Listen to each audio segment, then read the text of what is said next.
മഴ ഇങ്ങനെ തകർത്ത് പെയ്യുന്ന സാഹചര്യത്തിൽ സ്വാഭാവികമായും കഴിഞ്ഞ ദിവസത്തെ അപേക്ഷിച്ച് നോക്കുമ്പോൾ പല ഡാമുകളുടെയും ജലനിരപ്പൊക്കെ ഉയർന്നിട്ടുണ്ട്.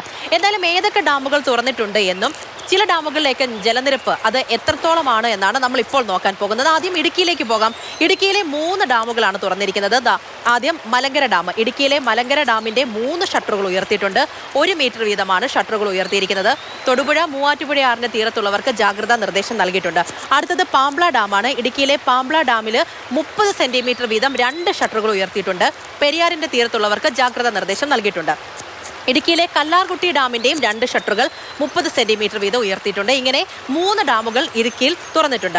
അടുത്തത് തൃശ്ശൂരിലേക്ക് പോവുകയാണെങ്കിൽ തൃശ്ശൂരിലെ പെരിങ്ങൽകുത്ത് ഡാമിൽ റെഡ് അലേർട്ട് നൽകിയിട്ടുണ്ട്. 423 മീറ്ററിലധികം ജലം ഇപ്പോൾ പെരിങ്ങൽകുത്ത് ഡാമിലുണ്ട്. അതുകൊണ്ട് അവിടെ അലേർട്ട് നിലനിൽക്കുന്നുണ്ട്. അടുത്തതായിട്ട് നമ്മൾ നോക്കാൻ പോകുന്ന ഡാം ഭൂതത്താൻകെട്ടാണ്. എറണാകുളത്തെ ഭൂതത്താൻകെട്ട് ഡാമിൽ 31.40 മീറ്റർ വെള്ളമാണ് ഇപ്പോഴുള്ളത്. അടുത്ത ഡാം എന്ന് പറയുന്നത് പാലക്കാട്ടെ മലമ്പുഴ ഡാമാണ്. മലമ്പുഴയിലും 100 മീറ്ററിലധികമുണ്ട്. 104.88 മീറ്റർ ജലമാണ് ഇപ്പോൾ ഡാമിലുള്ളത്. അടുത്തത് തിരുവനന്തപുരത്തേക്ക് വരാം. തിരുവനന്തപുരത്തെ നെയ്യാർ ഡാമിൽ 82.40 മീറ്റർ ജലമുണ്ട്.